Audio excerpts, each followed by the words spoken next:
بسم الله الرحمن الرحيم. ألف لام ميم. ذلك الكتاب لا ريب فيه هدى للمتقين الذين يؤمنون بالغيب ويقيمون الصلاة ومما رزقناهم ينفقون والذين يؤمنون بما أنزل إليك وما أنزل من قبلك وبالآخرة هم يوقنون أولئك على هدى من ربهم وأولئك هم المفلحون. إن الذين كفروا سواء عليهم أأنذرتهم أم لم تنذرهم لا يؤمنون. ختم الله على قلوبهم وعلى سمعهم وعلى أبصارهم غشاوة ولهم عذاب عظيم. ومن الناس من يقول آمنا بالله وباليوم الآخر وما هم بمؤمنين يخادعون الله والذين آمنوا وما يخدعون إلا أنفسهم وما يشعرون. في قلوبهم مرض فزادهم الله مرضا ولهم عذاب أليم بما كانوا يكذبون. وإذا قيل لهم لا تفسدوا في الأرض قالوا إنما نحن مصلحون ألا إنهم هم المفسدون ولكن لا يشعرون. وإذا قيل لهم آمنوا كما آمن الناس قالوا أنؤمن كما آمن السفهاء ألا إنهم هم السفهاء ولكن لا يعلمون. وإذا لقوا الذين آمنوا قالوا آمنا وإذا خلوا إلى شياطينهم قالوا إنا معكم إنما نحن مستهزئون. الله يستهزئ بهم ويمدهم في طغيانهم يعمهون. أولئك الذين اشتروا الضلالة بالهدى فما ربحت تجارتهم وما كانوا مهتدين. مثلهم كمثل الذي استوقد نارا فلما أضاءت ما حوله ذهب الله بنورهم وتركهم في ظلمات لا يبصرون. صم بكم عمي فهم لا يرجعون. أو كصيب من السماء فيه ظلمات ورعد وبرق يجعلون أصابعهم في آذانهم من الصواعق حذر الموت والله محيط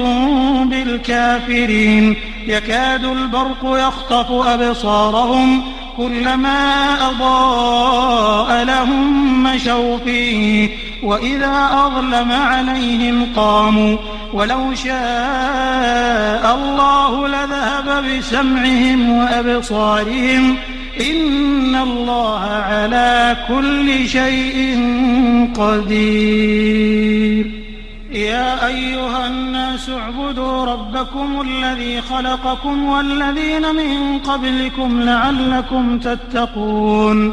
الذي جعل لكم الأرض فراشا والسماء بناء وأنزل من السماء ماء فأخرج به من الثمرات رزقا لكم فلا تجعلوا لله أندادا وأنتم تعلمون. وإن كنتم في ريب مما نزلنا على عبدنا فأتوا بسورة من مثله وادعوا شهداءكم من دون الله إن كنتم صادقين. فإن لم تفعلوا ولن تفعلوا فاتقوا النار التي وقودها الناس والحجارة أعدت للكافرين. وبشر الذين آمنوا وعملوا الصالحات أن لهم جنات تجري من تحتها الأنهار كلما رزقوا منها من ثمرة رزقا قالوا هذا الذي رزقنا من قبل وأتوا به متشابها ولهم فيها أزواج مطهرة وهم فيها خالدون. إن الله لا يستحيي أن يضرب مثلا ما بعوضة فما فوقها فأما الذين آمنوا فيعلمون أنه الحق من ربهم وأما الذين كفروا فيقولون ماذا أراد الله بهذا مثلا يضل به كثيرا ويهدي به كثيرا وما يضل به إلا الفاسقين الذين ينقضون عهد الله من بعد ميثاقه ويقطعون ما أمر الله به أن يوصل ويفسدون في الأرض أولئك هم الخاسرون. كيف تكفرون بالله وكنتم أمواتا فأحياكم ثم يميتكم ثم يحييكم ثم إليه ترجعون. هو الذي خلق لكم ما في الأرض جميعا ثم استوى إلى السماء فسواهن 7 سماوات وهو بكل شيء عليم. وإذ قال ربك للملائكة إني جاعل في الأرض خليفة قالوا أتجعل فيها من يفسد فيها ويسفك الدماء ونحن نسبح بحمدك ونقدس لك قال إني أعلم ما لا تعلمون. وعلم آدم الأسماء كلها ثم عرضهم على الملائكة فقال أنبئوني بأسماء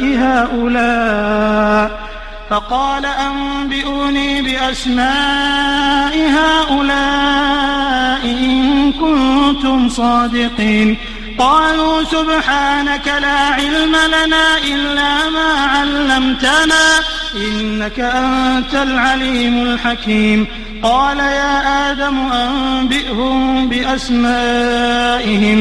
فلما أنبأهم بأسمائهم قال ألم أقل لكم إني أعلم غيب السماوات والأرض وأعلم ما تبدون وما كنتم تكتمون. وإذ قلنا للملائكة اسجدوا لآدم فسجدوا إلا إبليس أبى واستكبر وكان من الكافرين. وقلنا يا آدم اسكن أنت وزوجك الجنة وكلا منها رغدا حيث شئتما ولا تقربا هذه الشجرة فتكونا من الظالمين. فأزلهما الشيطان عنها فأخرجهما مما كانا فيه وقلنا اهبطوا بعضكم لبعض عدو ولكم في الأرض مستقر ومتاع إلى حين. فتلقى آدم من ربه كلمات فتاب عليه إنه هو التواب الرحيم. قلنا اهبطوا منها جميعا فإما يأتينكم مني هدى فمن تبع هداي فلا خوف عليهم ولا هم يحزنون. والذين كفروا وكذبوا بآياتنا أولئك أصحاب النار هم فيها خالدون. يا بني إسرائيل اذكروا نعمتي التي أنعمت عليكم وأوفوا بعهدي أوف بعهدكم وإياي فارهبون. وآمنوا بما أنزلت مصدقا لما معكم ولا تكونوا أول كافر به ولا تشتروا بآياتي ثمنا قليلا وإياي فاتقون. ولا تلبسوا الحق بالباطل وتكتموا الحق وأنتم تعلمون. وأقيموا الصلاة وآتوا الزكاة واركعوا مع الراكعين. أتأمرون الناس بالبر وتنسون أنفسكم وأنتم تتلون الكتاب أفلا تعقلون. واستعينوا بالصبر والصلاة وإنها لكبيرة إلا على الخاشعين. الذين يظنون أنهم ملاقو ربهم وأنهم إليه راجعون يا بني إسرائيل اذكروا نعمتي التي أنعمت عليكم وأني فضلتكم على العالمين واتقوا يوما لا تجزي نفس عن نفس شيئا ولا يقبل منها شفاعة ولا يؤخذ منها عدل ولا هم ينصرون وإذ نجيناكم من آل فرعون يسومونكم سوء العذاب يذبحون أبناءكم ويستحيون نساءكم وفي ذلكم بلاء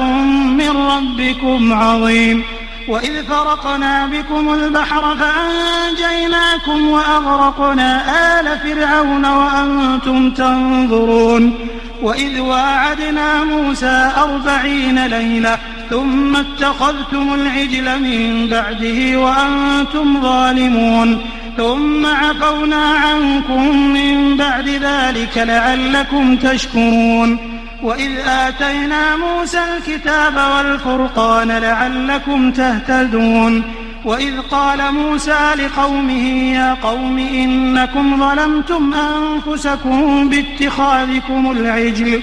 فتوبوا إلى بارئكم فاقتلوا أنفسكم ذلكم خير لكم عند بارئكم فتاب عليكم إنه هو التواب الرحيم وإذ قلتم يا موسى لن نؤمن لك حتى نرى الله جهرا فأخذتكم الصاعقة وأنتم تنظرون ثم بعثناكم من بعد موتكم لعلكم تشكرون وظللنا عليكم الغمام وأنزلنا عليكم المن والسلوى كلوا من طيبات ما رزقناكم وما ظلمونا ولكن كانوا أنفسهم يظلمون وإذ قلنا ادخلوا هذه القرية فكلوا منها حيث شئتم رغدا وادخلوا الباب سجدا وقولوا حطة نغفر لكم خطاياكم وسنزيد المحسنين فبدل الذين ظلموا قولا غير الذي قيل لهم فأنزلنا على الذين ظلموا رجزا من السماء بما كانوا يفسقون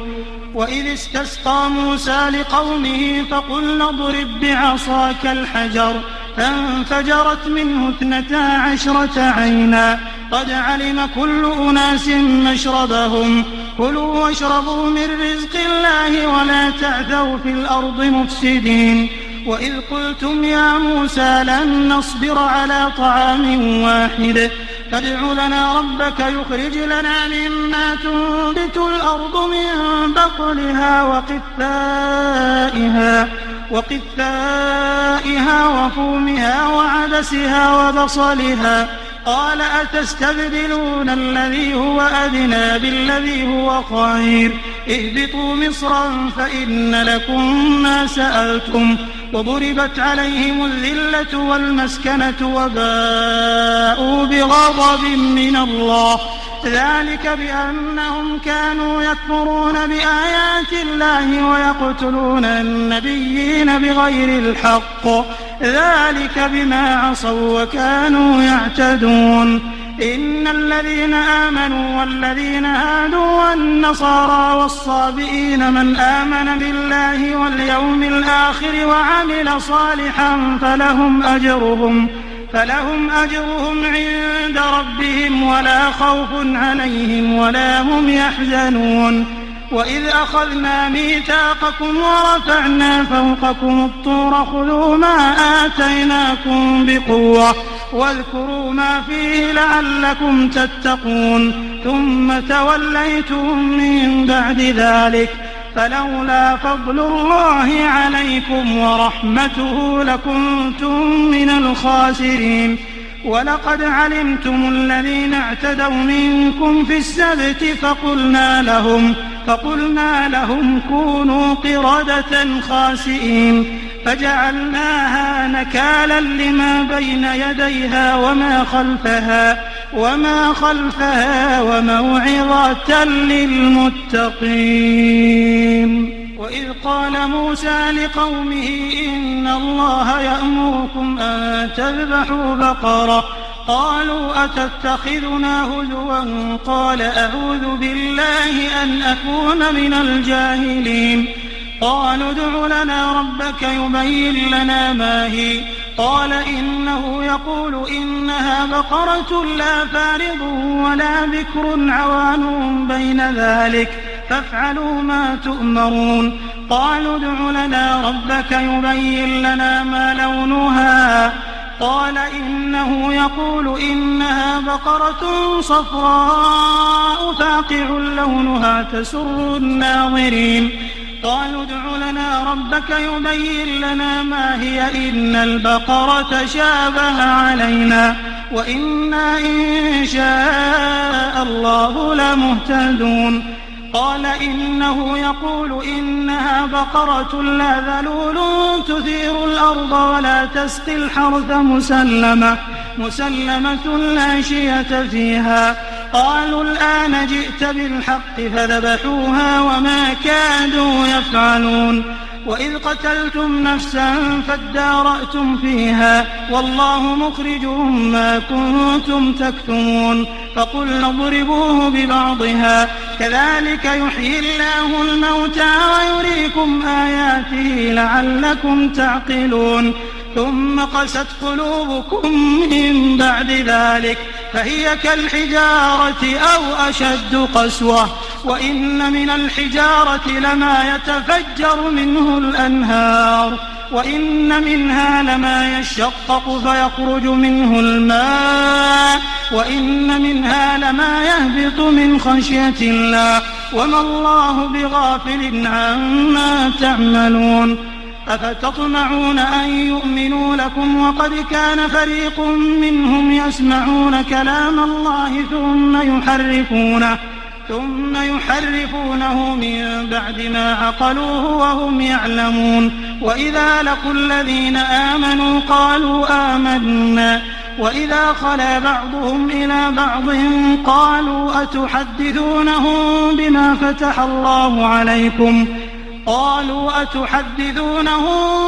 فتح الله عليكم ليحاجوكم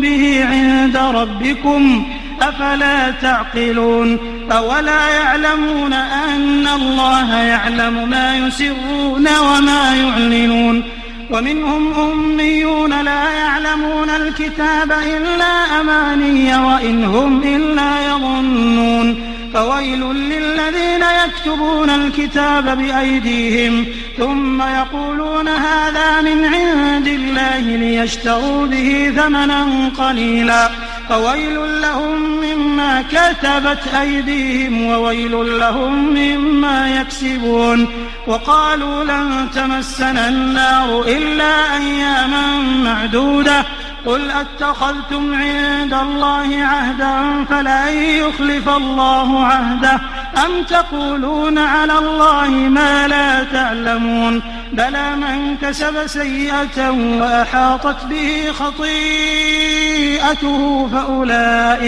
فأولئك أصحاب النار هم فيها خالدون. والذين آمنوا وعملوا الصالحات أولئك أصحاب الجنة هم فيها خالدون.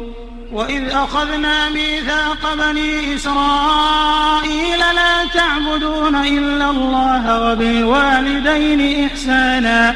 وذي القربى واليتامى والمساكين وقولوا للناس حسنا وأقيموا الصلاة وآتوا الزكاة ثم توليتم إلا قليلا منكم وأنتم معرضون. وإذ أخذنا ميثاقكم لا تسفكون دماءكم ولا تخرجون أنفسكم من دياركم ثم أقررتم وأنتم تشهدون. ثم أنتم هؤلاء تقتلون أنفسكم وتخرجون فريقا منكم من ديارهم تظاهرون عليهم بالإثم والعدوان وإن يأتوكم أسارى تفادوهم وهو محرم عليكم إخراجهم أفتؤمنون ببعض الكتاب وتكفرون ببعض فما جزاء من يفعل ذلك منكم إلا خزي في الحياة الدنيا ويوم القيامة يردون إلى أشد العذاب وما الله بغافل عما تعملون أولئك الذين اشتروا الحياة الدنيا بالآخرة فلا يخفف عنهم العذاب ولا هم ينصرون ولقد آتينا موسى الكتاب وقفينا من بعده بالرسل وآتينا عيسى ابن مريم البينات وأيدناه بروح القدس أفكلما جاءكم رسول بما لا تهوى أنفسكم استكبرتم ففريقا كذبتم وفريقا تقتلون وقالوا قلوبنا غلف بل لعنهم الله بكفرهم فقليلا ما يؤمنون ولما جاءهم كتاب من عند الله مصدق لما معهم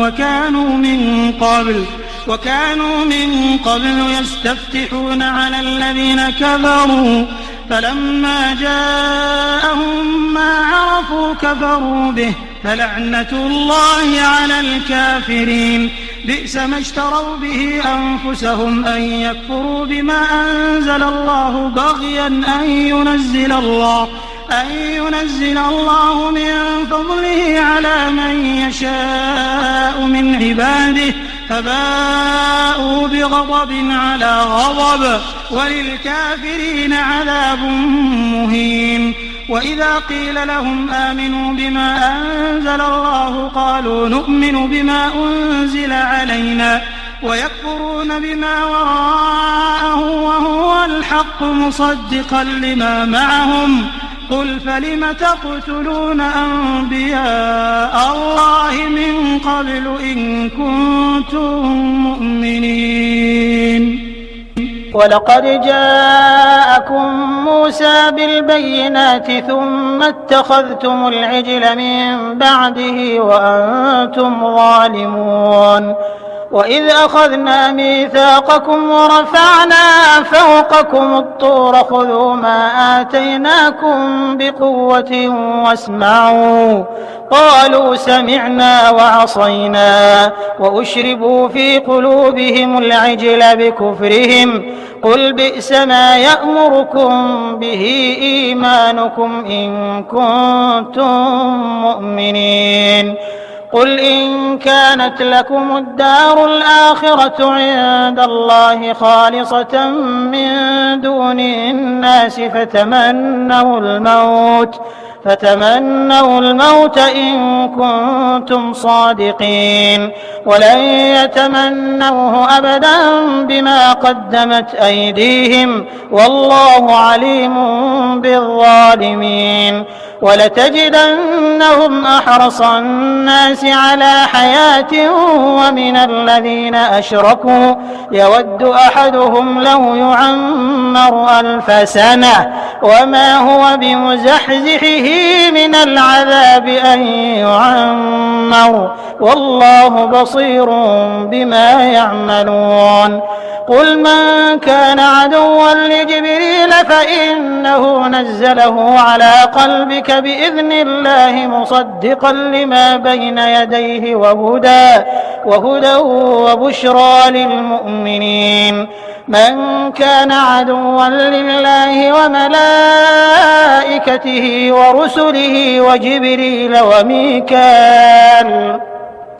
ورسله وجبريل وميكال فإن الله عدو للكافرين ولقد أنزلنا إليك آيات بينات وما يكفر بها إلا الفاسقون أوكلما عاهدوا عهدا نبذه فريق منهم بل أكثرهم لا يؤمنون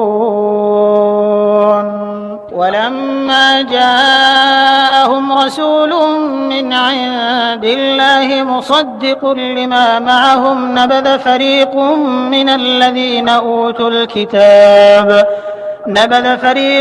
من الذين أوتوا الكتاب كتاب الله وراء ظهورهم كأنهم لا يعلمون واتبعوا ما تتلو الشياطين على ملك سليمان وما كفر سليمان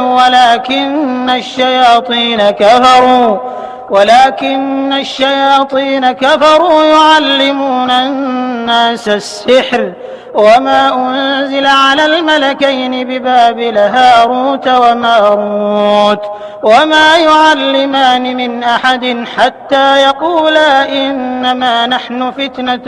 فلا تكفر فيتعلمون منهما ما يفرقون به بين المرء وزوجه وما هم بضارين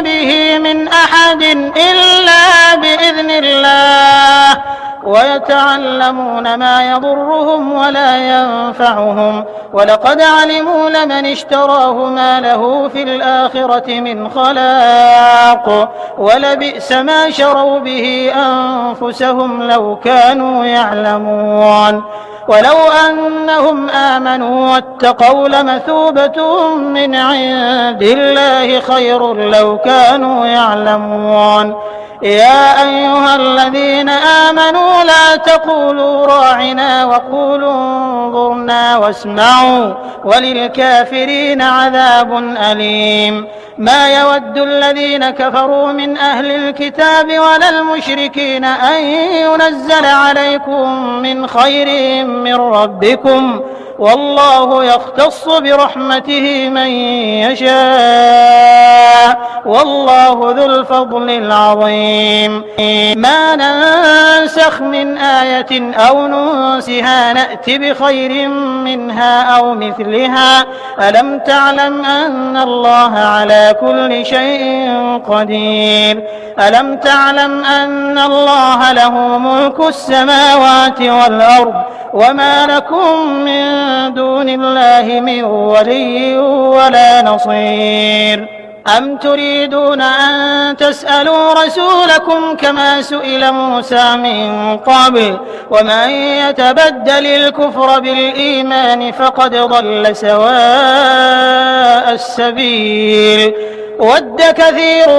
من أهل الكتاب لو يردونكم من بعد إيمانكم كفارا حسدا من عند أنفسهم من بعد ما تبين لهم الحق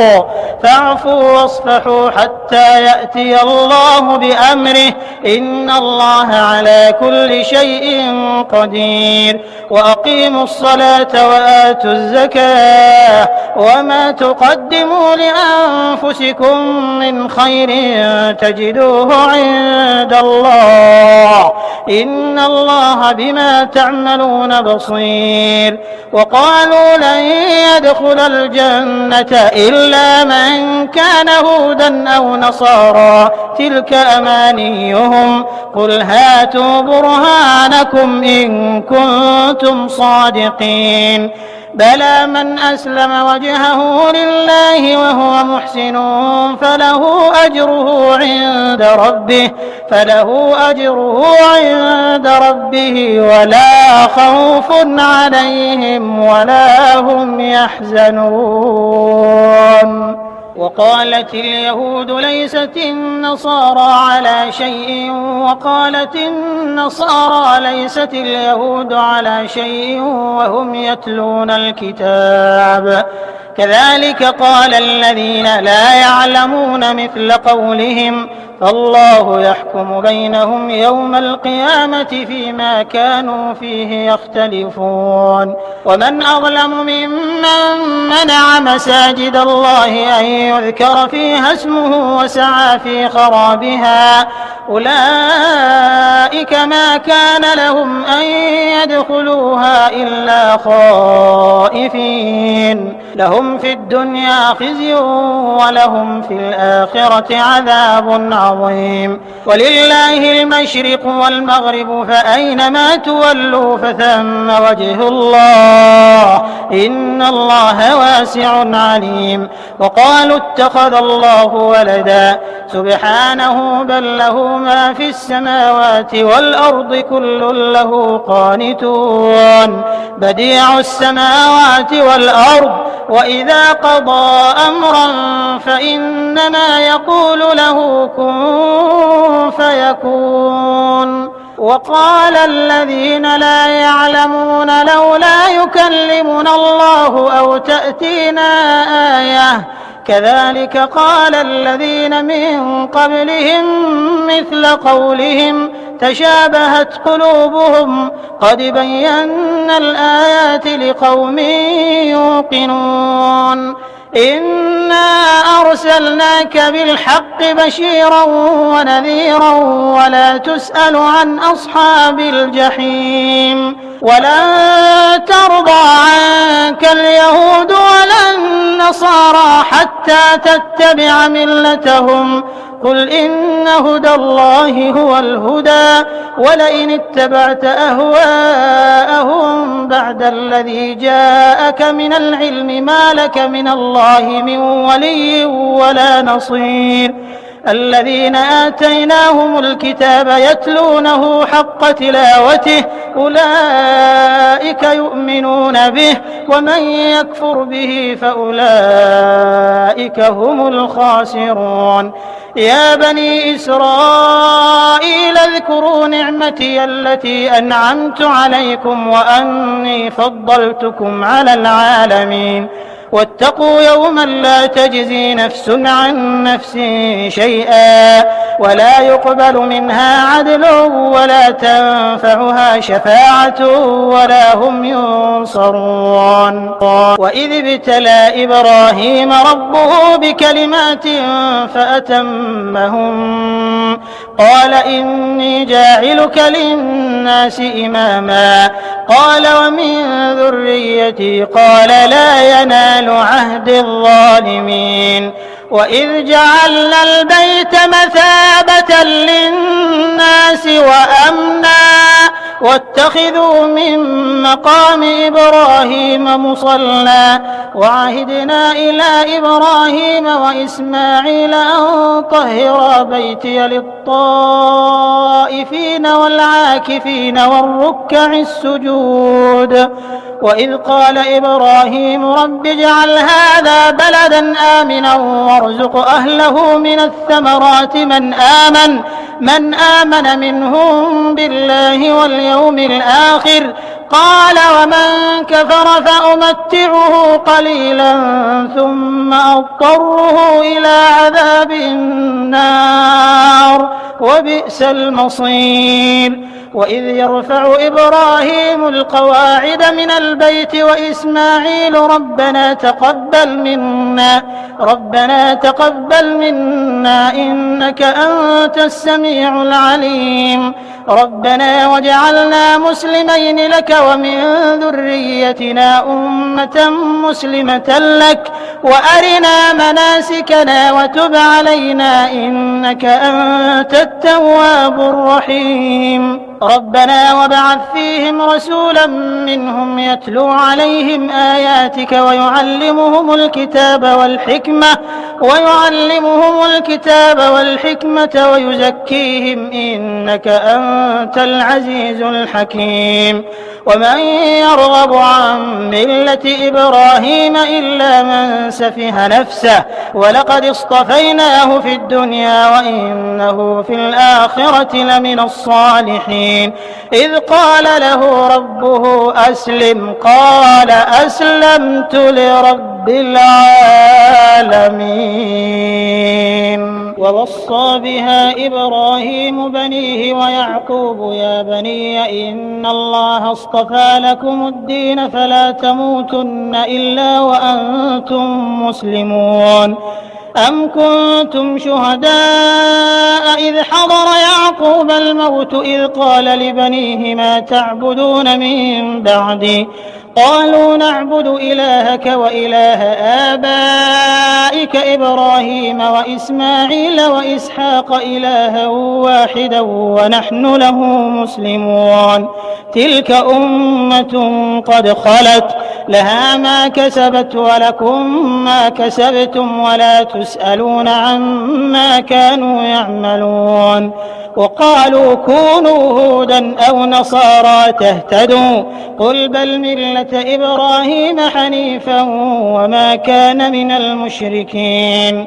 قولوا آمنا بالله وما أنزل إلينا وما أنزل إلى إبراهيم وإسماعيل وإسحاق ويعقوب والأسباط وما أوتي موسى وعيسى وما أوتي النبيون من ربهم لا نفرق بين أحد منهم ونحن له مسلمون فإن آمنوا بمثل ما آمنتم به فقد اهتدوا وإن تولوا فإنما هم في شقاق فسيكفيكهم الله وهو السميع العليم صبغة الله ومن أحسن من الله صبغة ونحن له عابدون قل أتحاجوننا في الله وهو ربنا وربكم ولنا أعمالنا ولكم أعمالكم ونحن له مخلصون أم تقولون إن إبراهيم وإسماعيل وإسحاق ويعقوب والأسباط كانوا هودا أو نصارى قل أأنتم أعلم أم الله ومن أظلم ممن كتم شهادة عنده من الله وما الله بغافل عما تعملون تلك أمة قد خلت لها ما كسبت ولكم ما كسبتم ولا تسألون عما كانوا يعملون سيقول السفهاء من الناس ما ولاهم عن قبلتهم التي كانوا عليها قل لله المشرق والمغرب يهدي من يشاء إلى صراط مستقيم وكذلك جعلناكم أمة وسطا لتكونوا شهداء على الناس ويكون الرسول عليكم شهيدا وما جعلنا القبلة التي كنت عليها إلا لنعلم من يتبع الرسول ممن ينقلب على عقبيه وإن كانت لكبيرة إلا على الذين هدى الله وما كان الله ليضيع إيمانكم إن الله بالناس لرؤوف رحيم قد نرى تقلب وجهك في السماء فلنولينك قبلة ترضاها فول وجهك شطر المسجد الحرام وحيث ما كنتم فولوا وجوهكم شطره وإن الذين أوتوا الكتاب ليعلمون أنه الحق من ربهم وما الله بغافل عما يعملون ولئن أتيت الذين أوتوا الكتاب بكل آية ما تبعوا قبلتك وما أنت بتابع قبلتهم وما بعضهم بتابع قبلة بعض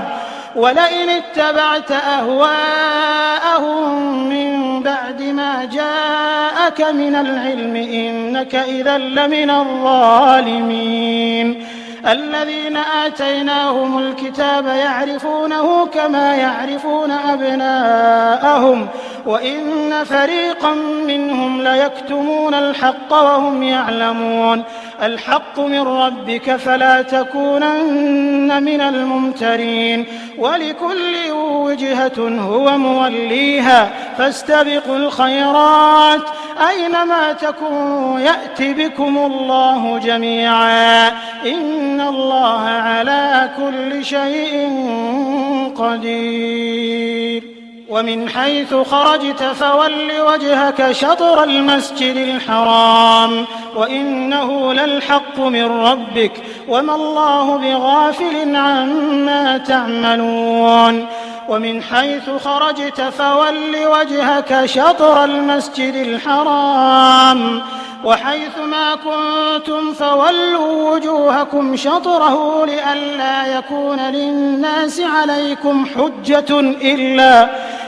الذين ظلموا منهم فلا تخشوهم واخشوني ولأتم نعمتي عليكم ولعلكم تهتدون كما أرسلنا فيكم رسولا منكم يتلو عليكم آياتنا ويزكيكم ويعلمكم الكتاب والحكمة ويعلمكم ما لم تكونوا تعلمون فاذكروني أذكركم واشكروا لي ولا تكفرون يا أيها الذين آمنوا استعينوا بالصبر والصلاة إن الله مع الصابرين ولا تقولوا لمن يقتل في سبيل الله أموات بل أحياء ولكن لا تشعرون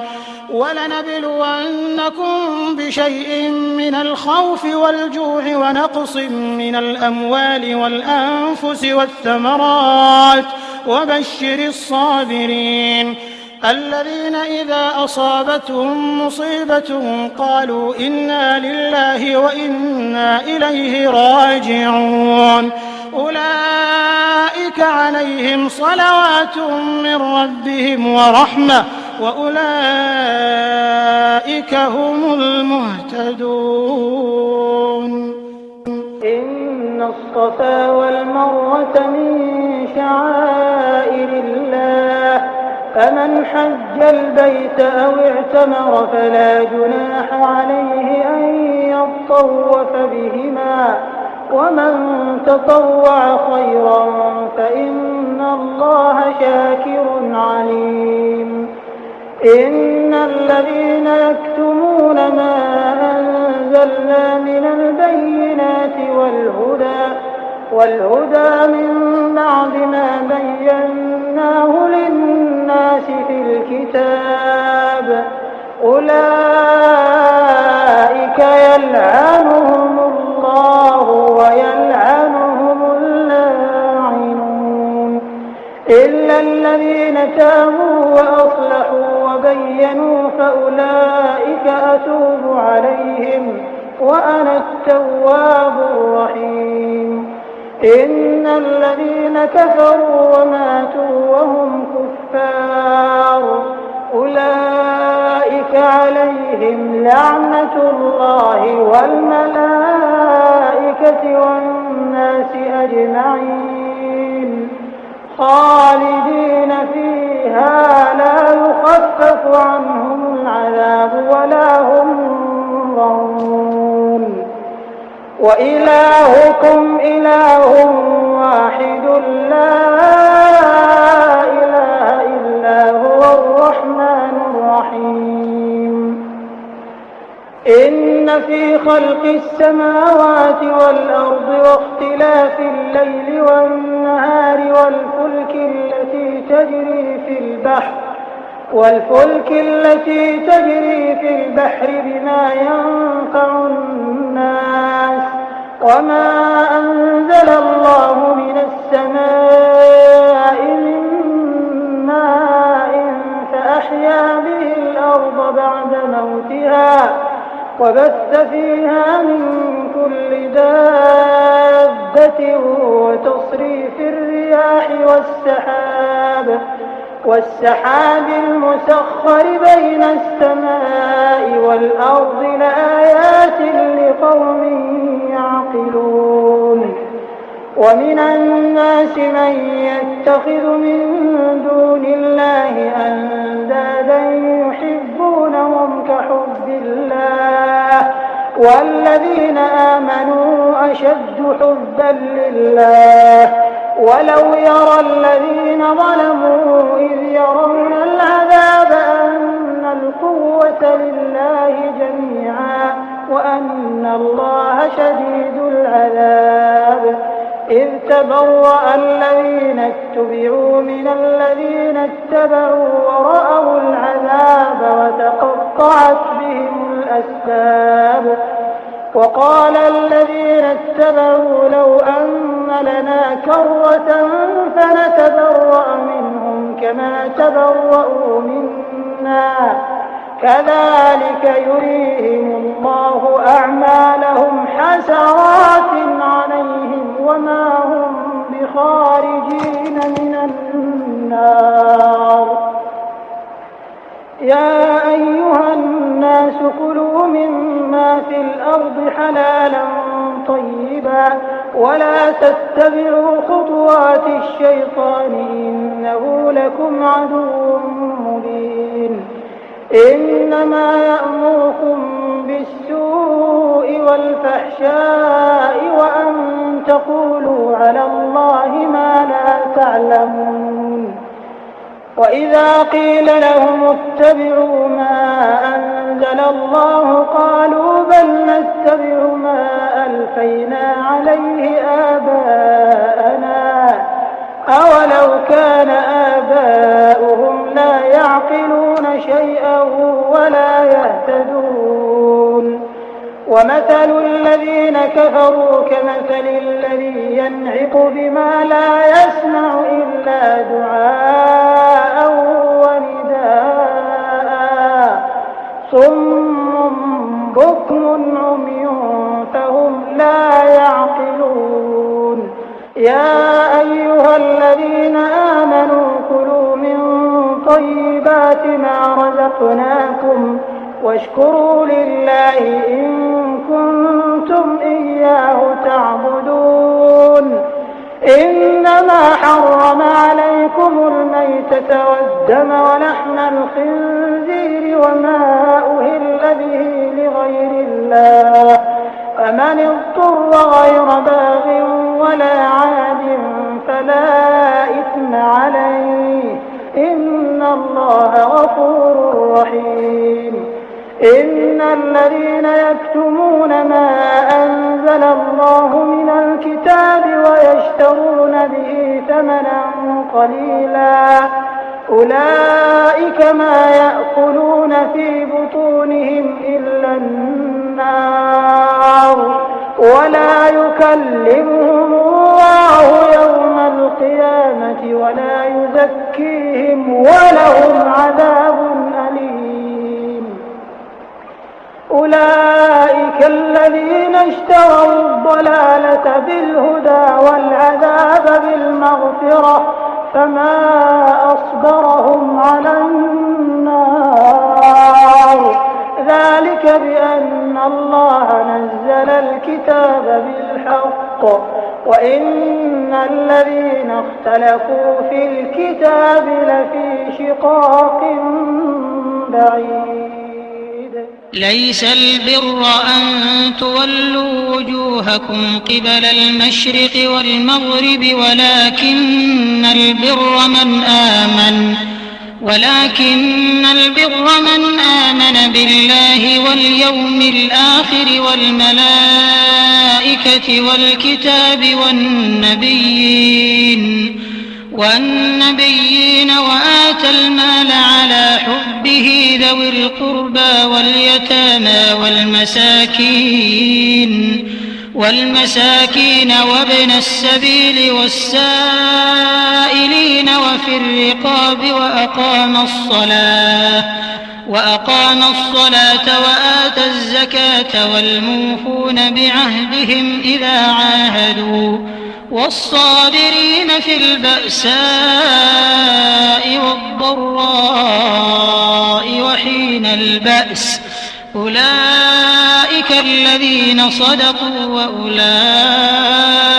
هم المتقون يا أيها الذين آمنوا كتب عليكم القصاص في القتلى الحر بالحر والعبد بالعبد والأنثى بالأنثى فمن عفي له من أخيه شيء فاتباع بالمعروف وأداء إليه بإحسان ذلك تخفيف من ربكم ورحمة فمن اعتدى بعد ذلك فله عذاب أليم ولكم في القصاص حياة يا أولي الألباب لعلكم تتقون كتب عليكم إذا حضر أحدكم الموت إن ترك خيرا الوصية للوالدين والأقربين بالمعروف حقا على المتقين فمن بدله بعدما سمعه فإنما إثمه على الذين يبدلونه إن الله سميع عليم فمن خاف من موص جنفا أو إثما فأصلح بينهم فلا إثم عليه إن الله غفور رحيم يا أيها الذين آمنوا كتب عليكم الصيام كما كتب على الذين من قبلكم لعلكم تتقون أياما معدودات فمن كان منكم مريضا أو على سفر فعدة من أيام أخر وعلى الذين يطيقونه فدية طعام مسكين فمن تطوع خيرا فهو خير له وأن تصوموا خير لكم إن كنتم تعلمون شهر رمضان الذي أنزل فيه القرآن هدى للناس وبينات من الهدى والفرقان فمن شهد منكم الشهر فليصم ومن كان مريضا أو على سفر فعدة من أيام أخر يريد الله بكم اليسر ولا يريد بكم العسر ولتكملوا العدة ولتكبروا الله على ما هداكم ولعلكم تشكرون وإذا سألك عبادي عني فإني قريب أجيب دعوة الداع إذا دعان فليستجيبوا لي وليؤمنوا بي لعلهم يرشدون أحل لكم ليلة الصيام الرفث إلى نسائكم هن لباس لكم وأنتم لباس لهن علم الله أنكم كنتم تختانون أنفسكم فتاب عليكم وعفى عنكم فالآن باشروهن وابتغوا ما كتب الله لكم وكلوا واشربوا حتى يتبين لكم الخيط الأبيض من الخيط الأسود من الفجر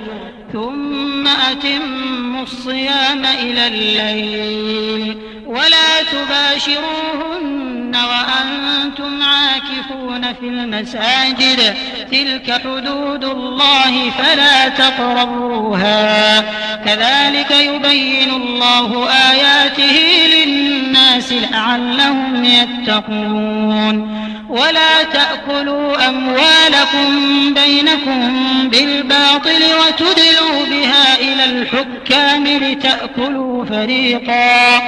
وتدلوا بها إلى الحكام لتأكلوا فريقا من أموال الناس بالإثم وأنتم تعلمون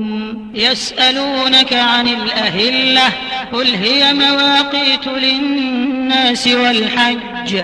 وليس البر بأن تأتوا البيوت من ظهورها ولكن البر البر من اتقى وأتوا البيوت من أبوابها واتقوا الله لعلكم تفلحون وقاتلوا في سبيل الله الذين يقاتلونكم ولا تعتدوا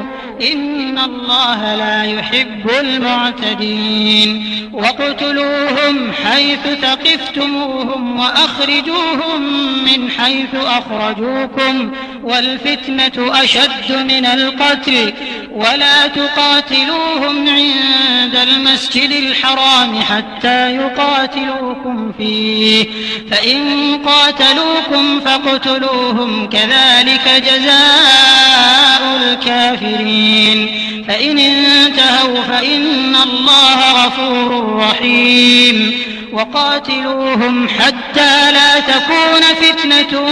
ويكون الدين لله فإن انتهوا فلا عدوان إلا على الظالمين الشهر الحرام بالشهر الحرام والحرمات قصاص فمن اعتدى عليكم فاعتدوا عليه بمثل ما اعتدى عليكم واتقوا الله واعلموا أن الله مع المتقين وأنفقوا في سبيل الله ولا تلقوا بأيديكم إلى التهلكة وأحسنوا إن الله يحب المحسنين وأتموا الحج والعمرة لله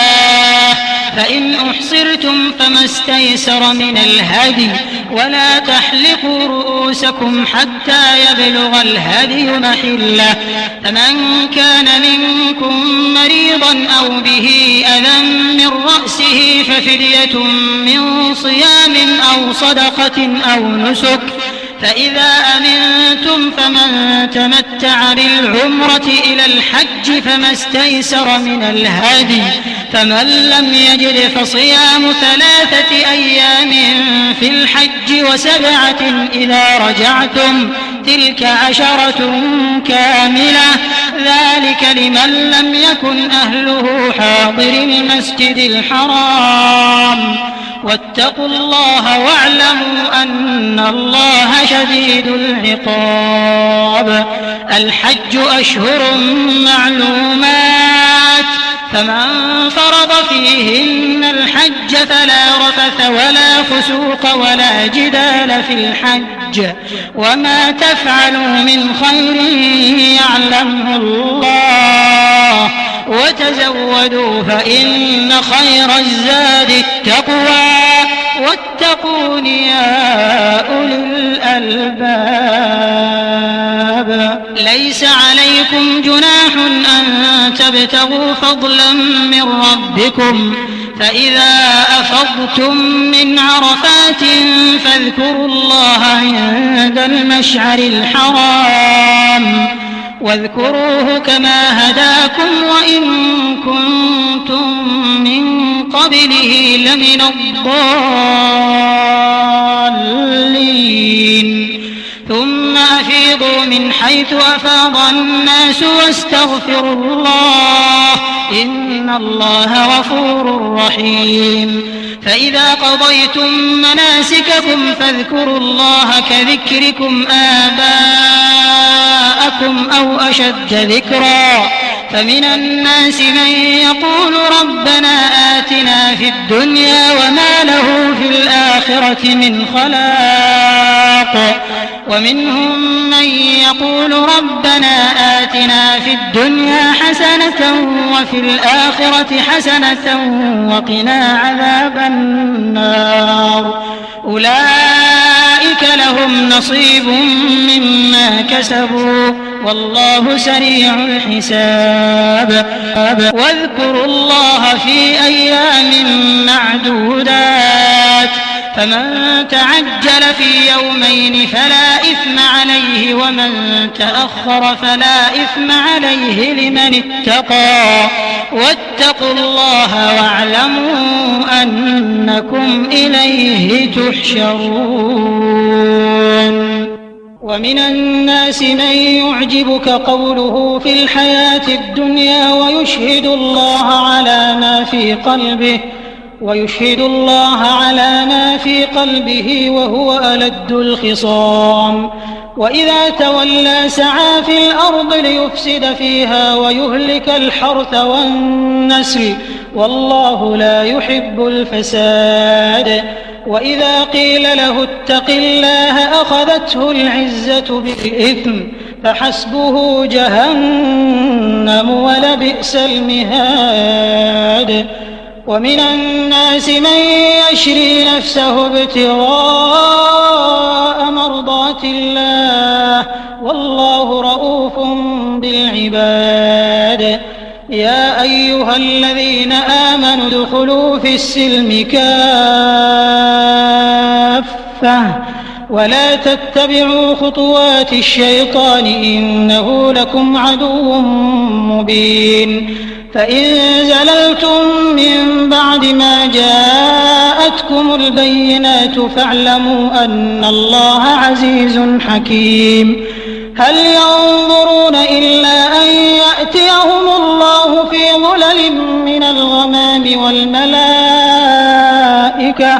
وقضي الأمر وإلى الله ترجع الأمور سل بني إسرائيل كم آتيناهم من آية بينة ومن يبدل نعمة الله من بعد ما جاءته فإن الله شديد العقاب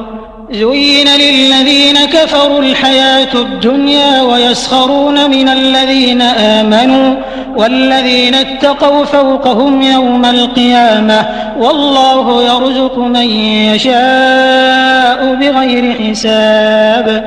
كان الناس أمة واحدة فبعث الله النبيين مبشرين ومنذرين وأنزل معهم الكتاب بالحق ليحكم بين الناس فيما اختلفوا فيه وما اختلف فيه إلا الذين أوتوه من بعد ما جاءتهم البينات بغيا بينهم فهدى الله الذين آمنوا لما اختلفوا فيه من الحق بإذنه والله يهدي من يشاء إلى صراط مستقيم أم حسبتم أن تدخلوا الجنة ولما يأتكم مثل الذين خلوا من قبلكم مستهم البأساء والضراء وزلزلوا حتى يقول الرسول والذين آمنوا معه متى نصر الله ألا إن نصر الله قريب يسألونك ماذا ينفقون قل ما أنفقتم من خير فللوالدين والأقربين واليتامى والمساكين وابن السبيل وما تفعلوا من خير فإن الله به عليم كتب عليكم القتال وهو كره لكم وعسى أن تكرهوا شيئا وهو خير لكم وعسى أن تحبوا شيئا وهو شر لكم والله يعلم وأنتم لا تعلمون يسألونك عن الشهر الحرام قتال فيه قل قتال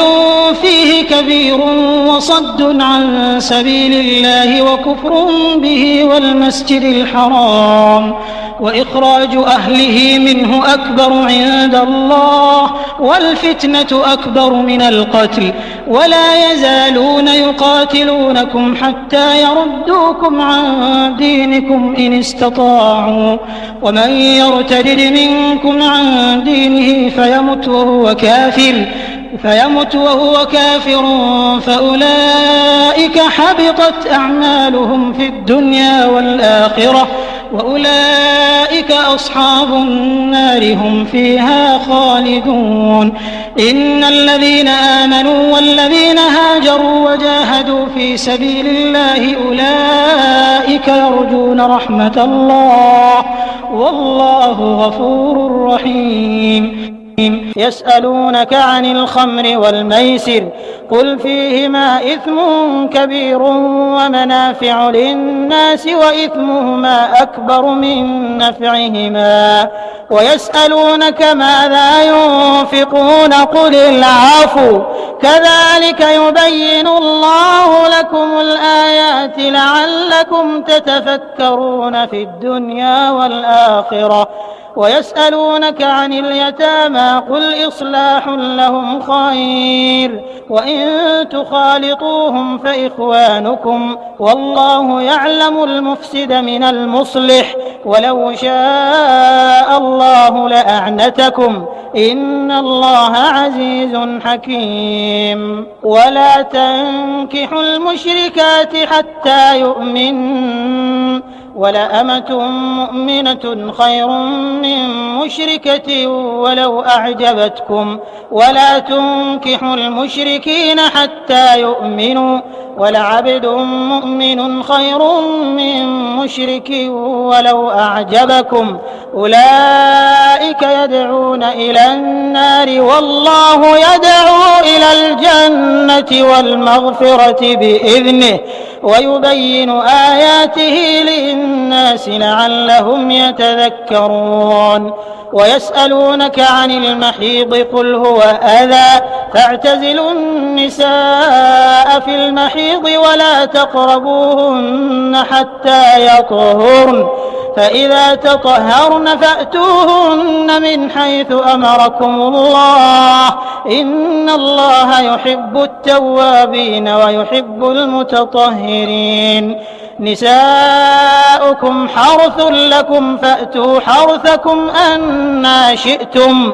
وقدموا لأنفسكم واتقوا الله واعلموا أنكم ملاقوه وبشر المؤمنين ولا تجعلوا الله عرضة لأيمانكم أن تبروا وتتقوا وتصلحوا بين الناس والله سميع عليم لا يؤاخذكم الله باللغو في أيمانكم ولكن يؤاخذكم بما كسبت قلوبكم والله غفور حليم للذين يؤلون من نسائهم تربص 4 أشهر فإن فاءوا فإن الله غفور رحيم وإن عزموا الطلاق فإن الله سميع عليم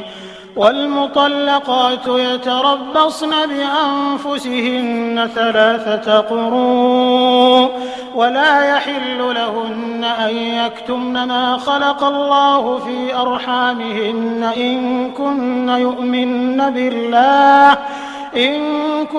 يؤمن بالله واليوم الآخر وبعولتهن أحق بردهن في ذلك إن أرادوا إصلاحا ولهن مثل الذي عليهن بالمعروف وللرجال عليهن درجة والله عزيز حكيم الطلاق 2 فإمساك بمعروف أو تسريح بإحسان ولا يحل لكم أن تأخذوا مما آتيتموهن شيئا إلا أن يخافا ألا يقيما حدود الله فإن خفتم ألا يقيما حدود الله فلا جناح عليهما فيما افتدت به تلك حدود الله فلا تعتدوها ومن يتعد حدود الله فأولئك هم الظالمون فإن طلقها فلا تحل له من بعد حتى تنكح زوجا غيره فإن طلقها فلا جناح عليهما أن يتراجعا إن ظنا أن يقيما حدود الله وتلك حدود الله يبينها لقوم يعلمون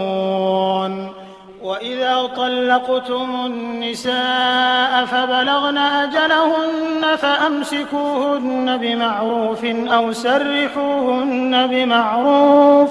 ولا تمسكوهن ضرارا لتعتدوا ومن يفعل ذلك فقد ظلم نفسه ولا تتخذوا آيات الله هزوا واذكروا نعمة الله عليكم وما أنزل عليكم من الكتاب والحكمة يعظكم به واتقوا الله واعلموا أن الله بكل شيء عليم.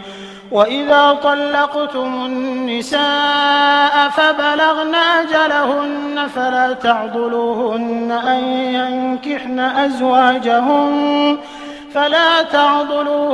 أن ينكحن أزواجهن إذا تراضوا بينهم بالمعروف ذلك يوعظ به من كان منكم يؤمن بالله واليوم الآخر ذلكم أزكى لكم وأطهر والله يعلم وأنتم لا تعلمون. والوالدات يرضعن أولادهن حولين كاملين لمن أراد أن يتم الرضاعة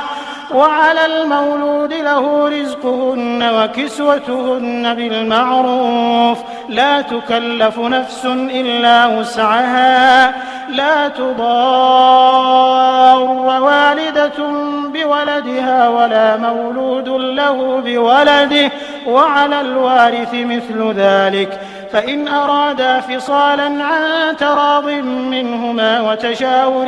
فلا جناح عليهما وإن أردتم أن تسترضعوا أولادكم فلا جناح عليكم إذا سلمتم ما آتيتم بالمعروف واتقوا الله واعلموا أن الله بما تعملون بصير. والذين يتوفون منكم ويذرون أزواجا يتربصن بأنفسهن 4 أشهر وعشرا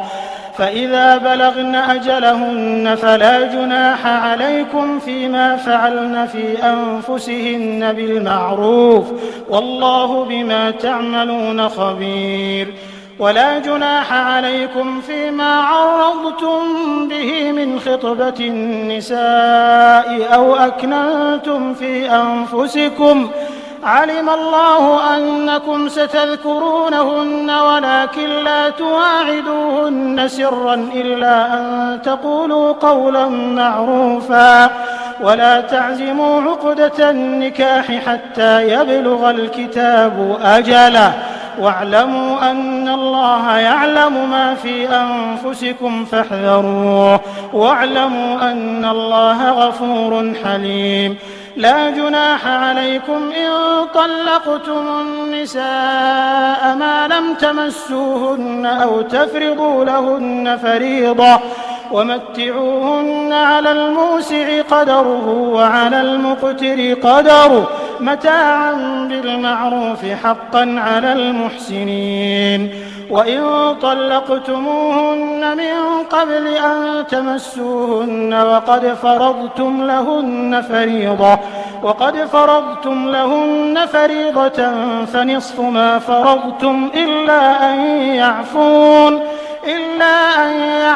أو يعفو الذي بيده عقدة النكاح وأن تعفوا أقرب للتقوى ولا تنسوا الفضل بينكم إن الله بما تعملون بصير. حافظوا على الصلوات والصلاة الوسطى وقوموا لله قانتين فإن خفتم فرجالا أو ركبانا فإذا أمنتم فاذكروا الله كما علمكم ما لم تكونوا تعلمون. والذين يتوفون منكم ويذرون أزواجا وصية لأزواجهم متاعا إلى الحول غير إخراج فإن خرجن فلا جناح عليكم فيما فعلن في أنفسهن من معروف والله عزيز حكيم. وللمطلقات متاع بالمعروف حقا على المتقين كذلك يبين الله لكم آياته لعلكم تعقلون ألم تر إلى الذين خرجوا من ديارهم وهم ألوف حذر الموت فقال لهم الله موتوا ثم أحياهم إن الله لذو فضل على الناس ولكن أكثر الناس لا يشكرون وقاتلوا في سبيل الله واعلموا أن الله سميع عليم من ذا الذي يقرض الله قرضا حسنا فيضاعفه له أضعافا كثيرة والله يقبض ويبسط وإليه ترجعون ألم تر إلى الملأ من بني إسرائيل من بعد موسى إذ قالوا لنبي له مبعث لنا ملكا نقاتل في سبيل الله قال هل عسيتم إن كتب عليكم القتال ألا تقاتلوا قالوا وما لنا ألا نقاتل في سبيل الله وقد أخرجنا من ديارنا وأبنائنا فلما كتب عليهم القتال تولوا إلا قليلا منهم والله عليم بالظالمين وقال لهم نبيهم إن الله قد بعث لكم طالوت ملكا قالوا أنى يكون له الملك علينا ونحن أحق بالملك منه ولم يؤت سعة من المال قال إن الله اصطفاه عليكم وزاده بسطة في العلم والجسم والله يؤتي ملكه من يشاء والله واسع عليم وقال لهم نبيهم إن آية ملكه أن يأتيكم التابوت فيه سكينة من ربكم وبقية مما ترك آل موسى وآل هارون تحمله الملائكة إن في ذلك لآية لكم إن كنتم مؤمنين فلما فصل طالوت بالجنود قال إن الله مبتليكم بنهر فمن شرب منه فليس مني ومن لم يطعمه فإنه مني إلا من اغترف غرفة بيده فشربوا منه إلا قليلا منهم فلما جاوزه هو والذين آمنوا معه قالوا لا طاقة لنا اليوم بجالوت وجنوده قال الذين يظنون أنهم ملاقو الله كم من فئة قليلة غلبت فئة كثيرة بإذن الله والله مع الصابرين ولما برزوا لجالوت وجنوده قالوا ربنا أفرغ علينا صبرا وثبت أقدامنا وانصرنا على القوم الكافرين فهزموهم بإذن الله وقتل داود جالوت وآتاه الله الملك والحكمة وعلمه مما يشاء ولولا دفع الله الناس بعضهم ببعض لفسدت الأرض ولكن الله ذو فضل على العالمين تلك آيات الله نتلوها عليك بالحق وإنك لمن المرسلين. أعوذ بالله من الشيطان الرجيم. تلك الرسل فضلنا بعضهم على بعض منهم من كلم الله ورفع بعضهم درجات وآتينا عيسى ابن مريم البينات وأيدناه بروح القدس ولو شاء الله ما اقتتل الذين من بعدهم من بعد ما جاءتهم البينات ولكن اختلفوا فمنهم من آمن ومنهم من كفر ولو شاء الله ما اقتتلوا ولكن الله يفعل ما يريد. يا أيها الذين آمنوا أنفقوا مما رزقناكم من قبل أن يأتي يوم لا بيع فيه ولا خلة ولا شفاعة والكافرون هم الظالمون. الله لا إله إلا هو الحي القيوم لا تأخذه سنة ولا نوم له ما في السماوات وما في الأرض من ذا الذي يشفع عنده إلا بإذنه يعلم ما بين أيديهم وما خلفهم ولا يحيطون بشيء من علمه إلا بما شاء وسع كرسيه السماوات والأرض ولا يؤوده حفظهما وهو العلي العظيم. لا إكراه في الدين قد تبين الرشد من الغي فمن يكفر بالطاغوت ويؤمن بالله فقد استمسك بالعروة الوثقى لا انفصام لها والله سميع عليم. الله ولي الذين آمنوا يخرجهم من الظلمات إلى النور والذين كفروا أولياؤهم الطاغوت يخرجونهم من النور إلى الظلمات أولئك أصحاب النار هم فيها خالدون. ألم تر إلى الذي حاج إبراهيم في ربه أن آتاه الله الملك إذ قال إبراهيم ربي الذي يحيي ويميت قال أنا أحيي وأميت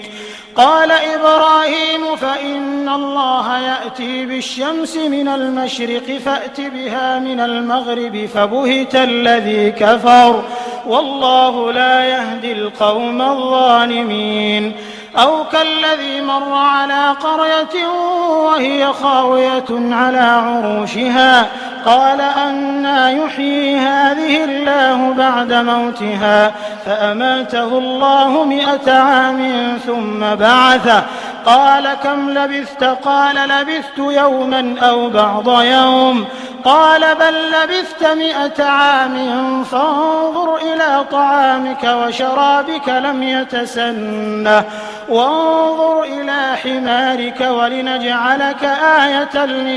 للناس وانظر إلى العظام كيف ننشزها ثم نكسوها لحما فلما تبين له قال أعلم أن الله على كل شيء قدير. وإذ قال إبراهيم رب أرني كيف تحيي الموتى قال أولم تؤمن قال بلى ولكن ليطمئن قلبي قال فخذ 4 من الطير فصرهن إليك ثم اجعل على كل جبل منهن جزءا ثم ادعهن يأتينك سعيا واعلم أن الله عزيز حكيم. مثل الذين ينفقون أموالهم في سبيل الله كمثل حبة أنبتت 7 سنابل في كل سنبلة 100 حبة والله يضاعف لمن يشاء والله واسع عليم. الذين ينفقون أموالهم في سبيل الله ثم لا يتبعون ما أنفقوا منا ولا أذى لهم أجرهم عند ربهم ولا خوف عليهم ولا هم يحزنون. قول معروف ومغفرة خير من صدقة يتبعها أذى والله غني حليم. يا أيها الذين آمنوا لا تبطلوا صدقاتكم بالمن والأذى كالذي ينفق ماله رئاء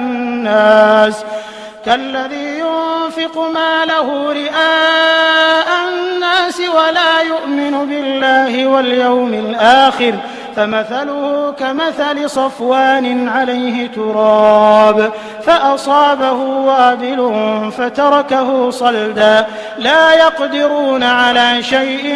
مما كسبوا والله لا يهدي القوم الكافرين.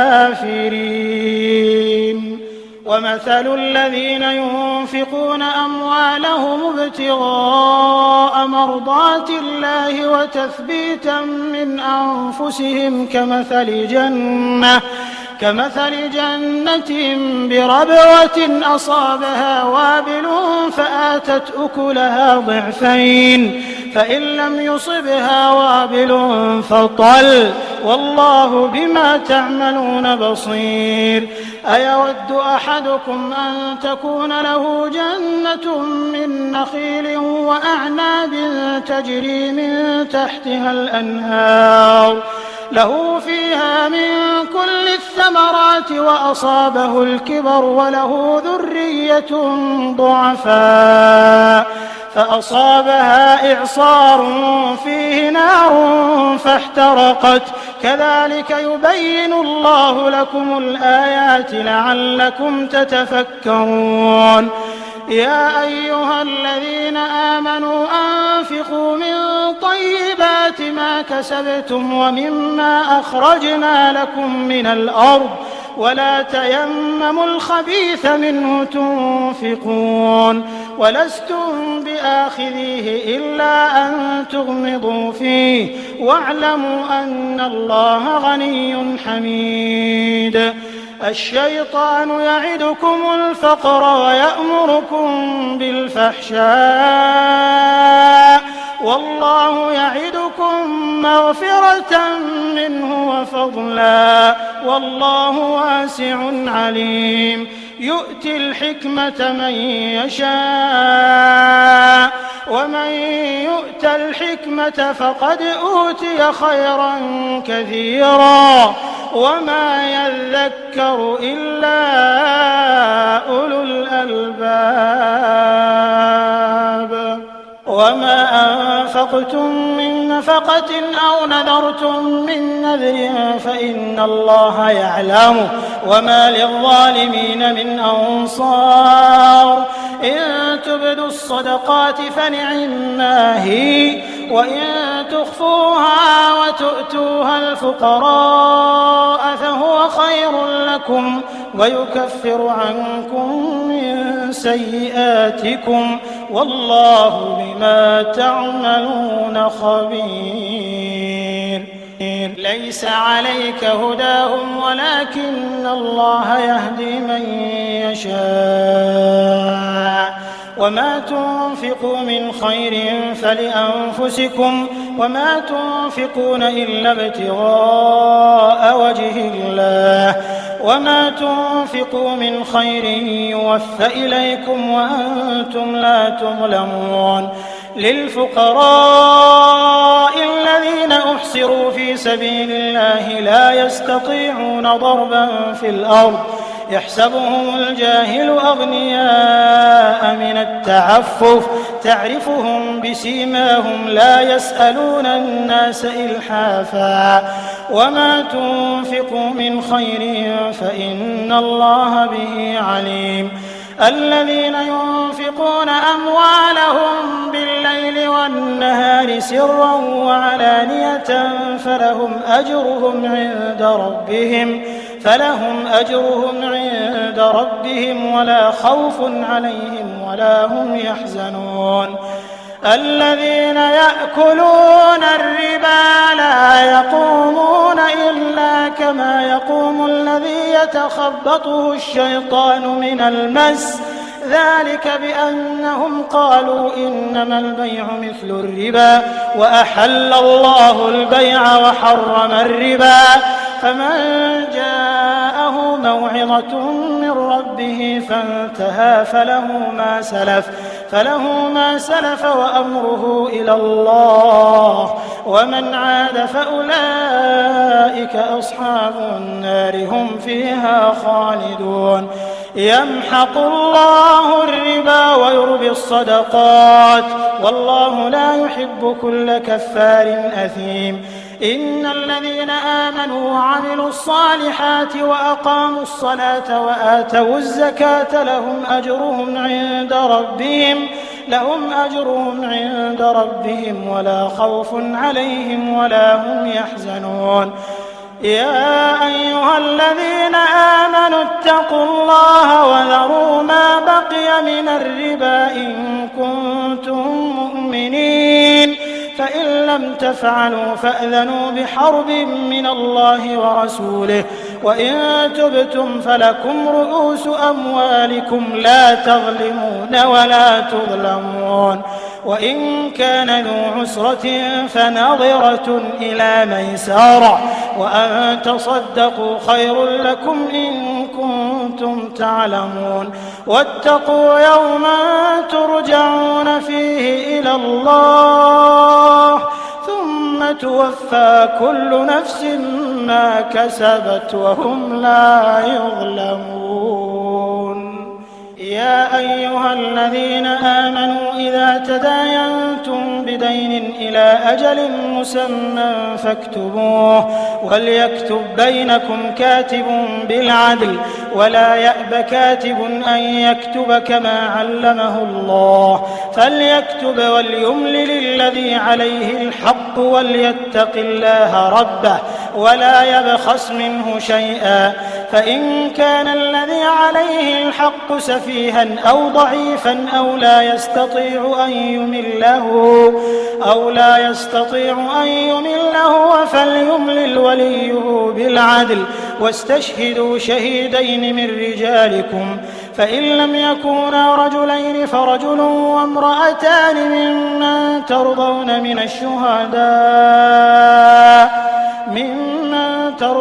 من الشهداء أن تضل إحداهما فتذكر إحداهما الأخرى ولا يأبى الشهداء إذا ما دعوا ولا تسأموا أن تكتبوه صغيرا أو كبيرا إلى أجله ذلكم أقسط عند الله وأقوم للشهادة وأدنى ألا ترتابوا إلا أن تكون تجارة حاضرة تديرونها بينكم فليس عليكم جناح ألا تكتبوها وأشهدوا إذا تبايعتم ولا يضار كاتب ولا شهيد وإن تفعلوا فإنه فسوق بكم واتقوا الله ويعلمكم الله والله بكل شيء عليم وإن كنتم على سفر ولم تجدوا كاتبا فرهان مقبوضة فإن أمن بعضكم بعضا فليؤدي الذي اؤتمن أمانته وليتق الله ربه ولا تكتموا الشهادة ومن يكتمها فإنه آثم قلبه والله بما تعملون عليم لله ما في السماوات وما في الأرض وإن تبدوا ما في أنفسكم أو تخفوه يحاسبكم به الله فيغفر لمن يشاء ويعذب من يشاء والله على كل شيء قدير آمن الرسول بما أنزل إليه من ربه والمؤمنون كل آمن بالله وملائكته وكتبه ورسله لا نفرق بين أحد من رسله وقالوا سمعنا وأطعنا غفرانك ربنا وإليك المصير لا يكلف الله نفسا إلا وسعها لها ما كسبت وعليها ما اكتسبت ربنا لا تؤاخذنا إن نسينا أو أخطأنا ربنا ولا تحمل علينا إصرا كما حملته على الذين من قبلنا ربنا ولا تحملنا ما لا طاقة لنا به واعف عنا واغفر لنا وارحمنا وارحمنا أنت مولانا فانصرنا على القوم الكافرين.